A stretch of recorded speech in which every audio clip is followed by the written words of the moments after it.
해외, 특히 유럽 상황이 심각합니다. 모레 일요일부터는 유럽에서 오는 모든 입국자는 코로나19 검사를 받습니다. 내국인과 장기 체류 외국인은 잠복기가 끝나는 2주 동안 자택이나 시설에 격리됩니다. 박상욱 기자입니다. 지금까지 유럽에선 10만 명 넘는 확진자가 나왔고 사망자도 4,800명이 넘습니다. 여기에 국내 해외 유입 추정 사례 86명 중 절반이 넘는 50명이 유럽에서 들어왔습니다. 22일 일요일 0시, 이때부터 유럽에서 들어오는 모든 사람은 코로나19 검사를 받습니다. 이들은 검역 단계서부터 증상 유무로 분류됩니다. 유증상자는 검역소 격리시설에, 무증상자는 지정된 임시생활시설로 옮겨져 검사를 받습니다. 검사 결과가 음성으로 나와도 2주간 자가격리를 해야 합니다. 그것과 관련돼서는 저희가 최소한 800실 정도 규모를 일단 확보를 하려고 하고, 음성 판정을 받은 단기 체류 외국인은 자가진단 앱이나 전화를 통해 보건당국이 매일 증상을 확인합니다. 자가격리에 들어가는 사람들에겐 생활지원금이나 유급휴가비를 지원합니다. 자가격리 지침을 어기면 내외국인 관계없이 국내법으로 처벌받게 됩니다. JTBC 박상욱입니다. 실제 유럽에서 들어온 사람 중 확진 환자가 만만치 않게 나오고 있습니다. 최근 미국에서 들어온 확진자도 3명이나 되는데요. 공항 검역을 더 강화해야 한다는 지적도 나옵니다. 이어서 이상화 기자입니다. 20대 여성 A씨는 한 달간 유럽 여행 후 코로나19 확진 판정을 받았습니다. 증상이 나타난 건 지난 15일. 우리나라에 들어오며 어제 인천공항 검역소에서 검사를 받은 겁니다. 지난 16일 미국에서 들어온 40대 여성도 확진 판정을 받았습니다. 입국 후 사흘이 지나 증상이 나타났고 선별진료소를 찾아 검사를 받았습니다. 최근 나흘간 해외 입국자 중 확진 판정을 받은 경우가 38명에 달합니다. 31명이 유럽에서 들어왔습니다. 방역당국은 코로나19가 유행하던 1, 2월 중국 입국자보다 지금 유럽 입국자가 감염됐을 확률이 더 크다고 말합니다. 유럽 입국자인 경우에는 저희가 검역 과정에서 유증상자라고 알려진 분들을 검사했더니 양성률이 한 5% 정도 나왔습니다. 그러니까 굉장히 양성률이 높은 거죠. 유럽처럼 코로나19 전수조사 대상엔 포함되지 않지만 미국도 방역당국이 주시하고 있습니다. 최근 환자 3명이 확진자가 늘고 있는 미국에서 들어왔습니다. 필요하면 미국을 포함한 다른 국가로 전수조사를 확대하는 것도 검토하고 있습니다.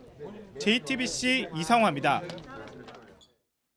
유럽에 체류 중인 우리 교민이나 유학생들은 현지에서 감염될 가능성이 커지고 또 의료 서비스도 원활하지 않아 귀국을 서두르고 있습니다. 다만 항공편이 줄어들었는데 또 수요는 한꺼번에 늘다 보니 비행편 예약하는 게 쉽지 않다고 하는데요. 감염자가 폭증하는 이탈리아에는 결국 정부가 임시 항공편 2대를 투입하기로 했습니다. 정재윤 기자입니다. 프랑스 한인 관련 커뮤니티입니다. 다들 귀국하는 분위기다, 4월에 한국 귀국 예정이다 등 한국으로 돌아갈 계획을 세운 한국인들이 많습니다. 또 다른 온라인 커뮤니티에선 런던에서 학교를 다니는 자녀를 둔 학부모가 한국 행표를 예매했다는 글도 올라와 있습니다. 유럽에서 한국으로 들어오는 항공편도 줄어들어 표가 비싸고 그마저도 구하기 어렵습니다. 다이렉트 또는 정말 하늘에서 별따기고 한 번이라도 트랜스퍼해서 갈 수 있는 표를 구하면 다행이에요. 유럽에선 사재기가 심해 당장 생필품 문제도 시급합니다. 8시 오픈하는 동네 마트라고 한다면 6시 반부터 서 있는 거예요. 항공편이 끊긴 이탈리아에는 정부가 임시 항공편 2대를 조만간 투입하기로 했습니다. 당초 이탈리아 한인회 측과 항공사가 협의를 하다가 잘 진전되지 않자 정부가 직접 나선 겁니다. 현재 밀라노 총영사관 관할 지역에 421명, 로마의 이탈리아 주재 대사관 관할 지역에 150명 정도가 귀국을 원하는 걸로 알려졌습니다. 정부가 임시 항공편을 투입하는 건 중국 우한과 일본 크루즈선, 이란에 이어 이번이 4번째입니다. JTBC 정재윤입니다. 이번에는 공항 검역 현장에서 구체적으로 유럽 입국자가 거치는 절차가 어떻게 달라지는지 알아보겠습니다. 인천공항 연결합니다. 자, 박영우 기자. 모든 유럽 입국자를 대상으로 코로나19 검사를 하기로 했는데요. 아무래도 기존 검역 절차로는 한계가 있기 때문이죠. 네, 그렇습니다. 유럽 입국자 가운데 확진자가 크게 늘고 있는 상황이지만 지금 현재 검역 절차로는 확진자를 크게 가려내기가 어렵기 때문입니다. 지금은 유럽에서 오는 사람들도 다른 나라 입국자들과 같은 검사를 받고 있는데요. 기본적으로 제가 들고 있는 이 두 가지 건강상태 질문서와 이 특별 검역 신고서를 제출을 합니다. 여기에는 열이 나는지 정도만 체크를 하고 있는데 이러다 보니 열이 나지 않는 무증상자들 같은 경우에는 걸러내기가 쉽지 않습니다. 앞으로 모든 입국자들에 대해서 조사를 하면 일단 이런 빈틈은 조금 메워질 것으로 방역 당국은 보고 있습니다. 네, 그렇군요. 그런데 유럽에서 들어오는 사람들이 꽤 많지 않나요? 이들을 진단하고 격리할 시설이 충분합니까?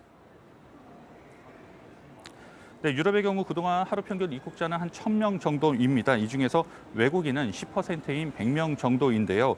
다만 그중에서도 이 절반 정도는 장기 비자를 가진 장기 체류자들입니다. 그렇다 보니까 보통 국내 거주지를 갖고 있는 만큼 시설에 격리해야 되는 상황은 그렇게 많지 않을 것으로 보건당국은 보고 있습니다. 네, 문제는 입국자들 중에 증상이 있는 사람들이 많다는 건데 최근 크게 늘었다고 하죠. 네, 최근 유럽에서 들어온 한 비행편의 경우에는 승객이 한 300명 정도였는데 이 가운데 99명이 증상이 있다고 답하기도 했습니다. 또 17일의 경우 특별 입국 절차를 거친 사람들 가운데 20% 가까이가 유증상을 보이기도 했는데요. 유럽 입국자의 경우 유증상자 중에서도 최종 양성 판정을 받은 비율이 5%까지 올라간 상태입니다. 이 때문에 검역 당국에도 비상이 걸렸습니다. 네, 지금까지 박영우 기자였습니다.